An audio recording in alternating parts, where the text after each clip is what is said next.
Thank you so much आप लोगों को कि इतनी देर किसी को बैठ के सुनना सबसे बड़ी बात ये होती है, क्योंकि जब वहाँ पे हम बैठ के किसी को सुनते हैं तो उतना पेशेंस रखना पड़ता है, ये मुझे लगता है।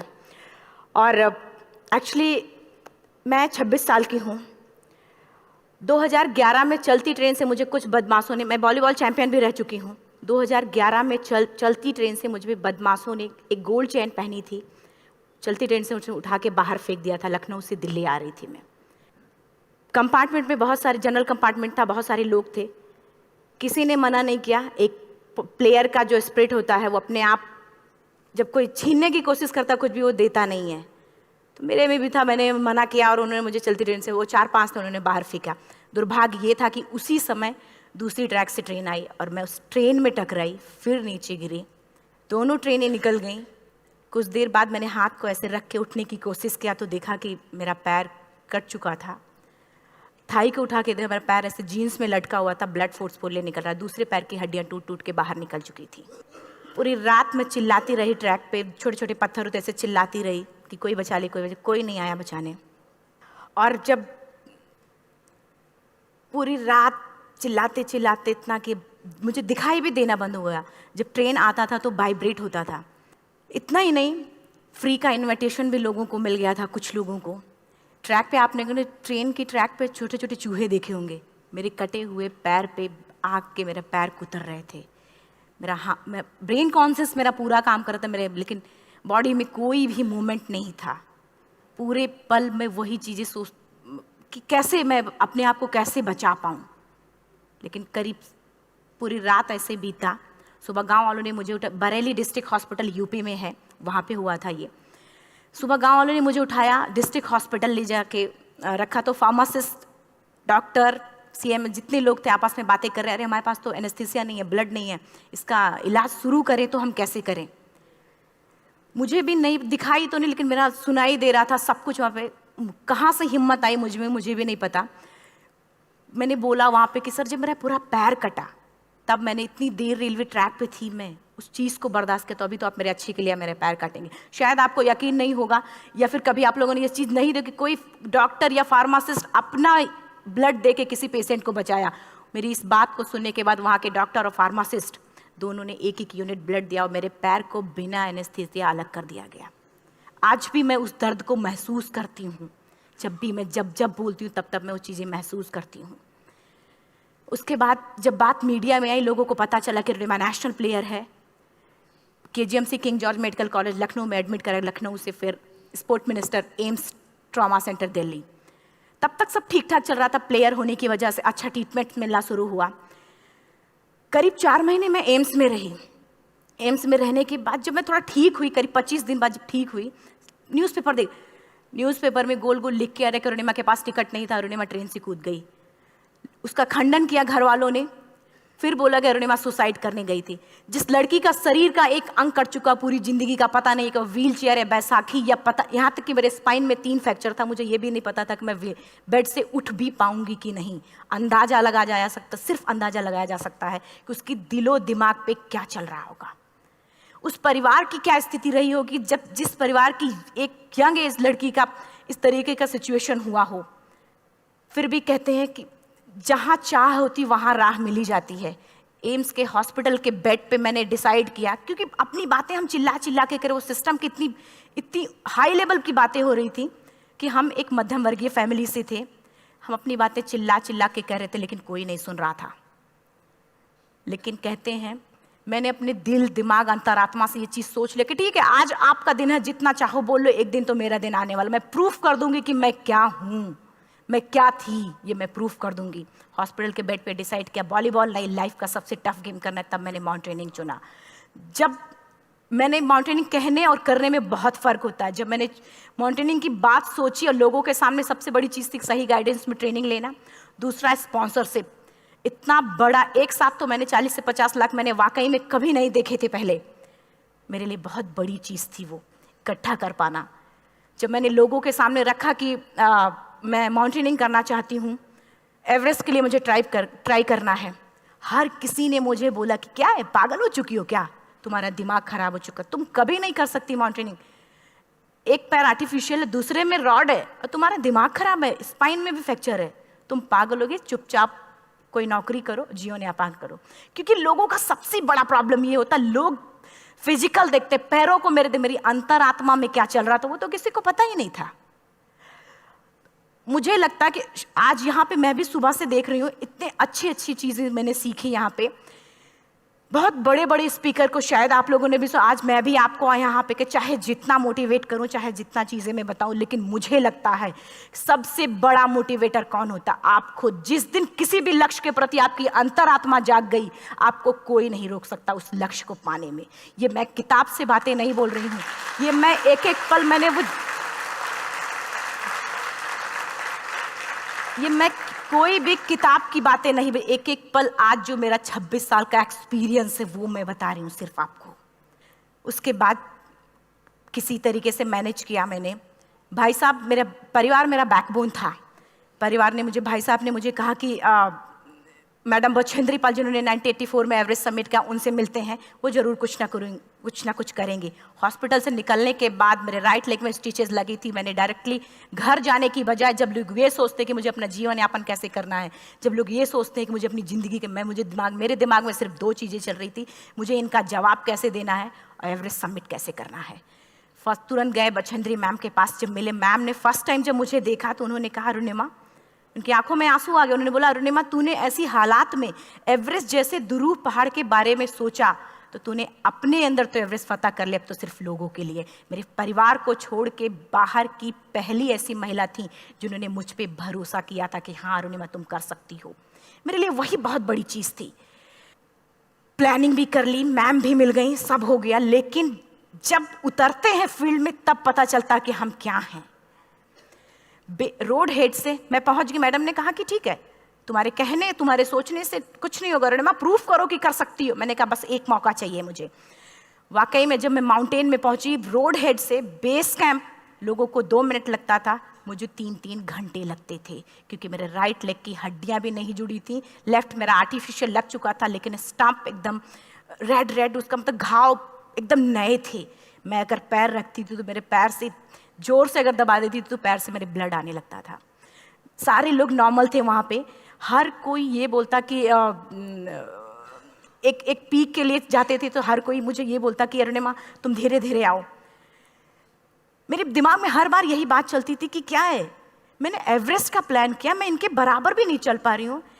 खुद से संकल्प लिया कि कोई बात नहीं, एक दिन ऐसा आएगा कि मैं इनसे पहले जाऊँगी। और आपको शायद यकीन ना हो, आने वाले 8 महीने बाद पूरा का पूरा वेट उठा के बेस कैंप से साथ निकलते और टॉप पे पहले पहुंचते। ऐसे करके देखते थे कि अरे ये लोग तो पीछे। खुशी होती थी। उससे भी ज़्यादा मुझे खुशी तब होना शुरू हुआ जब वो सारे लोग आके मुझसे ये पूछते, मैडम खाते क्या हो, बता दो, पैर नहीं है फिर भी कैसे चलते हो। उसके बाद पूरा मुझे स्पॉन्सरशिप मिला।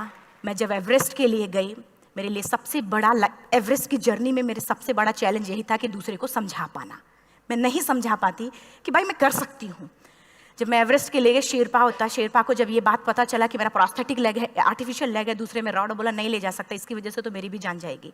मैडम ने, हमने सबने कन्विंस किया किसी तरीके से। मन वाकई में जो टीवी में हम और उसमें फोटोज़ में देखते हैं, ब्लू और ग्रीन आइस, हिला देने वाला होता। जितना सुंदर दिखता उतना ही हिला देने वाला होता। जब मैं हमारे ग्रुप में 6 लोग थे, रॉकी एरिया तक मैं सबसे पहले थी, लेकिन जैसे ही मैं ग्रीन और ब्लू आइस में गई, मेरा आर्टिफिशियल लेग स्लिप कर जाता था। फ्रंट पॉइंटिंग से, जब मैं फ्रंट क्रैम्पोन से फ्रंट पॉइंटिंग मारती थी, लेफ्ट से पेन होता था तब भी करते, लेकिन आर्टिफिशियल जैसे फ्रंट पॉइंटिंग मूव हो जाता, मेरा पैर ही मूव हो जाता था। शेरपा मुझे बोला नहीं हो सकता अरुणिमा, जबरदस्ती मत करो। मैंने कहा कुछ नहीं, ये मेरा पैर है, मैं जानती हूँ कैसे चलेगा। फाइनली 1, 2 बार, 3 बार करने, 4 बार, 5 बार होल्ड हो जाता था। आइस थोड़ा टूट के निकलता था तो मैं वहाँ पैर रख के जाती थी। कैंप 3 तक ठीक था, प्रॉपर एक्लेमेटाइज किया अपने आप। कैंप 3 तक जनरली गए। बात जब कैंप 3 के ऊपर की होती है, साउथ कोल समिट, अच्छे माउंटेनियर, अच्छे दिलेर के हौसले धरे के धरे तब रह जाते हैं जब अपनी आंखों के सामने किसी को मरता देखता है, और दिमाग में बात, जब जिसको डिसीजन मेकिंग, और जब दिमाग में बातें जब ये आने लगती हैं कि अरे जिस चीज़ के लिए हम जा रहे हैं उसी चीज़ के लिए आदमी मर रहा है, इसी चीज़ के लोग लिए मर चुके हैं। रात में क्लाइंबिंग, ज़्यादा से ज़्यादा माउंटेनिंग रात में की जाती है क्योंकि वेदर शांत होता है। जब मैं रात में निकली साउथ कोल से, कैंप 4 से, मेरी हेडलाइट जिधर ही हेडलाइट जा रही थी उधर ही डेड बॉडीज़ मुझे नज़र आ रही थी। मेरे रोंगटे खड़े हो रहे थे, मुझे समझ में नहीं आ रहा था कि मैं करूं तो क्या करूं। इतना ही नहीं, मैं जिस रोप में थी उसी रोप में जब मैं आगे जा रही हूँ और एक बांग्लादेशी, उनका हाथ हल्का हल्का ऐसे हिल रहा, मुंह से आवाज आ रही थी। मैं एक्सप्लेन नहीं कर सकती मुझे कितना डर लग रहा था। बार बार ये बार बार मन में आती, इसका ऑक्सीजन खत्म हुआ है, ये मर चुका है लास्ट सिचुएशन में, और हम कुछ नहीं कर पा रहे हैं, क्या करें। उसके बाद मैंने 10 से 15 मिनट सिर्फ मैं वहाँ खड़ी रही। मैंने सिर्फ इतना बोला कि अगर आप सभी में से सभी ने एवरेस्ट सबमिट कर लिया तब तो ठीक है, अगर नहीं सबमिट किया है मैं सबके लिए एवरेस्ट सबमिट करूँगी और जिंदा वापस जाऊँगी। क्योंकि जैसा हम सोचते हैं हमारी बॉडी उसी तरीके से जनरेट करना शुरू करती है। मैंने डेड बॉडी, क्योंकि जा ही नहीं सकते थे किनारे से, उसी रोप में वो एंकर है, डेड बॉडी को लांगी और लांग के जाना शुरू किया। हिलेरी स्टेप साउथ समिट के करीब जब मैं खुद पहुंची, मेरे शेरपा ने एक जोर से झटका मुझे दिया कि अरुणिमा वापस चलो, तुम्हारा ऑक्सीजन खत्म हो रहा है। हिलेरी स्टेप के बाद एवरेस्ट समिट है, थोड़ा चलने के बाद एवरेस्ट समिट है। अगर कोई आपसे ये बोले, आप अपने टारगेट के इतने करीब हो, अगर कोई आपसे ये बोले कि अरुणिमा वापस चलो, कैसा लगता है? मैंने भी यही बोला, सर क्या बोल रहे हो आप, मैं नहीं जाऊंगी वापस।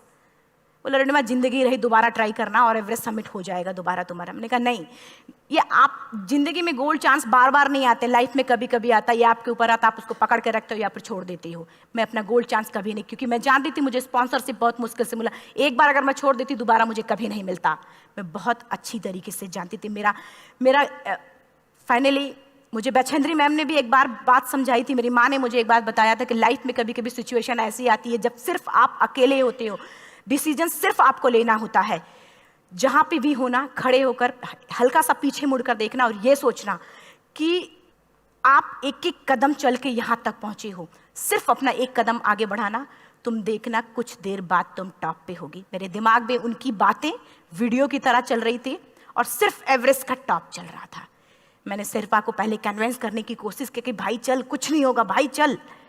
फाइनली जब वो नहीं माना, मैंने एक कदम आगे बढ़ाया, डिसीजन लिया कि नहीं जाना ही जाना है।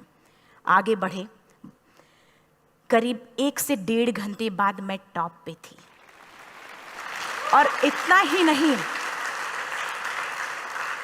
नहीं, आज भी मैं जितनी बार बोलती हूँ उतनी बार मैं महसूस करती हूँ, मेरे रोंगटे खड़े हो जाते हैं, मेरा दोनों हाथ ऊपर करके जोर जोर चिल्लाने का मन कर रहा, कितनी जोर से चिल्लाऊं कि सबको बता दूं कि आज मैं टॉप ऑफ द वर्ल्ड पे हूं।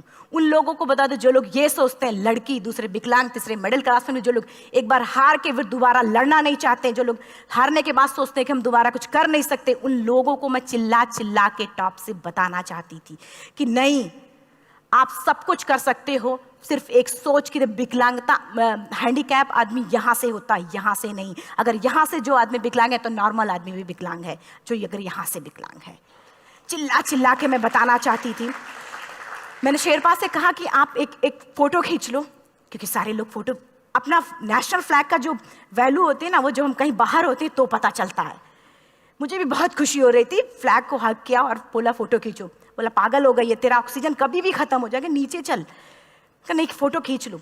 फोटो खींचा उसने। वो तो अगली बार इतना तेज गुस्सा हुआ, मैंने उसको बोला कि भाई वीडियो भी बना ले। 8848 की हाइट पे ऑक्सीजन खत्म हो रहा है, आज हम भी हंस रहे हैं आप लोगों के साथ क्योंकि यहाँ पूरा ऑक्सीजन है। और 8848 की हाइट पे जब मुझे शेरपा, कोई भी शेरपा को बोलेगा भाई वीडियो बना, तो परेशान हो जाएगा, पागल हो चुकी, कि तुम मर जाए, यहाँ मैं जा रहा हूँ नीचे। मैंने कहा नहीं, कुछ नहीं होगा, आप बनाओ वीडियो। किसी तरीके से मैं 4-5 पेयर बैटरी रख के लेके गई कि डिस्पोजल कैमरा, एक अलग कैमरा की, मतलब एक नहीं काम करेगा तो दूसरा करेगा, प्रॉपर प्लानिंग से। शायद आप लोग भी सोचो कि वाकई में लड़की को इतना बड़ा रिस्क लेने की क्या जरूरत थी, कि जिंदगी कभी भी जा सकती थी इसकी। लेकिन मैंने वो रिस्क लिया क्यों? क्योंकि मैं चाहती थी, कहीं ना कहीं से मेरे भी दिमाग में ये बात आ चुका था कि मैं जिंदा वापस ना जाऊं। मैं चाहती थी कि अगर मैं जिंदा ना जाऊं तो ये वीडियो मेरे इंडिया शेरपा से मैंने यही बात बोली, ये वीडियो अगर मैं जिंदा नहीं जाती, ये वीडियो मेरे इंडिया पहुंचा देना, मेरे यूथ तक चला जाएगा। क्योंकि मैं चाहती थी कि 11 अप्रैल 2011 को मेरा एक्सीडेंट हुआ, 21 मई 2013 10:55 पे मैं टॉप ऑफ द वर्ल्ड पे थी। ऑलमोस्ट 1 से 2 साल के अंदर कैसे यहां से मैंने ये चीज, मैंने कभी भी कामयाब होने के, मेरी वो जिंदगी बन चुकी थी, मेरा जुनून बन चुका था, मेरा पैशन मेरा जिद बन चुका था। वो मेरा सोते उठते बैठते सिर्फ मुझे एवरेस्ट दिखाई जाए। और मुझे लगता है किसी को भी अगर अपना लक्ष्य पाना है, यहां से अगर वो पागलपन जब तक नहीं आएगा तब तक नहीं होगा। वो फाइनली उसने वीडियो बनाया। आप बोल रहे फटाफट अरुणिमा नीचे भागो। जब मैं टॉप पे थी तो कुछ लोग और भी थे, लेकिन 10:55 पे मैंने एवरेस्ट समिट, 11 बजे के बाद अगर कोई अटैम्प्ट करने की कोशिश करता है उसको सुसाइड अटैम्प्ट बोलते हैं। जैसे ही मैं नीचे चलना शुरू की, मैंने कहा भाई हाँ चल नीचे चलते हैं। ज़्यादा से ज़्यादा मौतें नीचे आते वक्त होती हैं एवरेस्ट पे। जब मैं नीचे आ रही हूँ, थोड़ा दूर ही मैं नीचे चली थी, मेरा ऑक्सीजन पूरी तरीके से ख़त्म। सिर्फ अंदाज़ा लगाया सकता कि जब ऑक्सीजन ख़त्म हुआ क्या परिस्थिति रही होगी। मैं ऐसे नीचे गिर गई और शेरपा मुझे बोल रहा कि अरुणिमा मुझे यकीन नहीं था कि तू एवरेस्ट सबमिट कर पाएगी, लेकिन फिर भी तूने किया। मैं चाहता हूँ कि अरुणिमा जिंदा चल, तू वापस उठ, खड़ी हो। मुझे खड़ा करने की वो कोशिश कर रहा था बार बार, मैं खड़ी नहीं हो पा रही थी, वाकई में दम ही नहीं था। लेकिन फिर भी कहते हैं कि जैसे हमारे नियम होते हैं वैसे ऊपर वाले के भी नियम हैं। उसकी लिस्ट में जब मेरा नाम नहीं है तो वो मुझे नहीं ले जा सकता। अगर दूसरी चीज़, मेरा कॉन्सेप्ट एकदम क्लियर हो चुका था। जब रेलवे ट्रैक पे मैं थी, रेलवे ट्रैक पे 7 घंटे में पड़ी थी, 49 ट्रेन अप डाउन हुई थी, तो मेरा कॉन्सेप्ट एकदम क्लियर हो चुका था। इसका मतलब है कि ऊपर वाले ने अगर मुझे कुछ बचाया है तो कुछ ना कुछ इतिहास रचने के लिए बचाया है। मैंने पॉजिटिव तरीके से सोचा। और उसी समय एक ब्रिटिश क्लाइंबर नीचे से ऊपर आ रहा था और उसके पास 2 ऑक्सीजन, तो उसने एक को वहीं फेंका और दूसरे को लेके नीचे जाना शुरू किया क्योंकि वेदर खराब था। मेरा शेरपा मुझे एंकर किया और जाने लगा नीचे, और वो फटाफट उसको लेके आए, मुझे लगाया। उसने बोला अरुणिमा तू बहुत लकी है कि तुझे यहाँ पे ऑक्सीजन मिला है। वाकई में ऊपर वाला भी चाहता है कि तू जिंदा रहे। वो मुझे बार बार लकी बोल रहा था। शायद आप लोग में से भी कोई होगा कि जो लक और भाग्य जैसी चीज़ों पे यकीन करता हो, या पता नहीं भी। मैं किसी की भावनाओं को ठेस नहीं पहुंचाना चाहती, लेकिन मैं इन किसी भी चीज़ों पे भरोसा नहीं करती, क्योंकि मेरा मानना है कि लक भी उसी का साथ देता है जिसके अंदर जीतने का जज्बा है। अगर आपके अंदर जीतने का जज्बा नहीं है, चारों तरफ सिर्फ बहाने होते हैं, सिर्फ बहाने, इतना सारा एक्सक्यूज होता है। शायद मैं भी अगर वापस आ गई होती तो मैं बोल देती मेरा ऑक्सीजन खत्म है, कोई मुझसे पूछने ना बचेंद्री मन, ना मेरा परिवार, कोई भी मुझे पूछने नहीं आता। लेकिन क्या कभी मैं अपने आप को समझा पाती? कभी नहीं। फाइनली जो भी था, लक भाग्य किस्मत में नीचे आ रही थी, बहुत खुश थी। माउंटेन, डेड बॉडीज, मेरा शेरपा, ये लोग थे। मैं किसी से शेयर भी नहीं कर पा रही थी कि अरे मैंने एवरेस्ट सबमिट किया, किसी से शेयर भी नहीं कर पा रहे थे। फटाफट मैंने नीचे हील मार के, हमारे से हील मार के नीचे आ रहे थे। एकाएक मेरा प्रोस्थेटिक लेग, पूरा का पूरा लेग ही निकल गया। -60 डिग्री तक टेम्परेचर डाउन हो जाता है एवरेस्ट पे। मेरा हाथ वगैरह ये सब ऐसे मूवमेंट, ऐसे मुड़ नहीं रहा था, ब्लड निकलने लगा था, ये सब यहाँ पे। मुझे शेरपा से मैं बोल रही हूँ कि ऑलरेडी मेरा पैर कटा हुआ है, अगर दिमाग में ये बात है कि मेरा हाथ भी काटना पड़ेगा, कैसा लगेगा मेरा दिमाग। क्योंकि ये ऐसा मूवमेंट, रेड 3 स्टेज होती हैं। रेड मेरा हो चुका था, रेड, ब्लैक, ब्लू, ब्लैक हो तो काटना पड़ेगा। तो बार बार मैं बोल रही हूँ शेरपा से कि भाई हाथ मेरा कुछ हो रहा है, इसमें मूवमेंट नहीं हो रहा है, यहाँ सबसे ब्लड हो रहा है। बोला अरुणिमा कुछ नहीं, जितना नीचे जाएंगे उतना अच्छा होगा। प्रोस्थेटिक लेग मेरा निकल चुका है, मैं रुकी हूँ, मेरा ऑक्सीजन चल रहा, बड़े मुश्किल से लक भाग्य किस्मत जो भी था मुझे मिला था। शेरपा मेरे आगे है, लास्ट मोमेंट तक वो मुझे बोलेगा, अगर वो मैं नहीं चलती वो मुझे छोड़ के चला जाए। गलती उसकी भी नहीं होती, क्योंकि वो क्या करे, क्लाइंबर की वजह से या तो अपनी जान वो भी दी, गलती उसकी भी नहीं है। लास्ट में मेरी आंखों से आंसू निकलने लगा। मैंने सोचा क्या करूं अब, रोने अपने आप आंसू ने कहीं ना कहीं से आ ही जाता है। दूसरे पल मुझे समझ में आ गया कि रोने धोने से कुछ नहीं होगा। मैंने आंसू को पोंछा और रोप, जो मेरी रोप थी, रोप को पकड़ा, दूसरे हाथ से आर्टिफिशियल लेग को, पैर को घसीट के चलना शुरू हो गया, क्योंकि मेरे पास यही था। ये तो दूसरा था, गिव अप कर दो ही चीज़ थी। पैर को घसीट चलना शुरू हुआ। कुछ दूर नीचे चलने के आने के बाद रॉक था, उसमें घुसे, पैर को खोला, सही किया, फिर नीचे चलना। Camp 4 to summit to camp 4 3500 feet है, और इसमें टोटल जनरली लोग 16 से 17 घंटे में सबमिट कर लेते हैं। मुझे टोटल 28 घंटे लगे थे। हर माउंटेनियर, चाहे बाहर का या फिर इंडिया का, हर किसी ने ये मान लिया था कि अरुणिमा जिंदा वापस नहीं आएंगी। हर किसी ने ये चीज़ मान लिया था। लेकिन मुझे लगता, जब मैं वापस साउथ कोल पहुंची, जब मैं टेंट का जिप खोला, मैंने हर किसी ने कहा कि अरे तू यहाँ है, हम तो सब सोच लिए थे तू चली गई। हर किसी ने ये बोला था। फिर सब खुशी मना रहे थे हम सब। देखिए, ये सब बताने का मेरा सिर्फ एक मकसद था कि सब कुछ हम में है, हम जैसा चाहें वैसा कर सकते हैं। ऑलरेडी टाइम हो चुका है। मैं एक चार लाइन की पंक्ति सिर्फ बोलूँगी। मैं एक्चुअली, मेरा एम है कि मैं वर्ल्ड के जो कॉन्टिनेंट हैं, कॉन्टिनेंट के हाईएस्ट पीक समिट करूं। एशिया का एवरेस्ट हो चुका है, अफ्रीका किलिमंजारो हो चुका है, यूरोप का एल्ब्रूस हो चुका है। 23 नवंबर को मैं जा रही हूँ ऑस्ट्रेलिया हाईएस्ट पीक के लिए। बस आप लोगों की गुड विशेस चाहिए। और 4 लाइन, अभी तो इस बाज की असली उड़ान बाकी है, अभी तो इस बाज की असली उड़ान बाकी है, अभी तो इस परिंदे का इम्तहान बाकी है, अभी अभी मैंने लांघा है समुद्रों को, अभी तो पूरा आसमान बाकी है। Thank you so much. Thank you.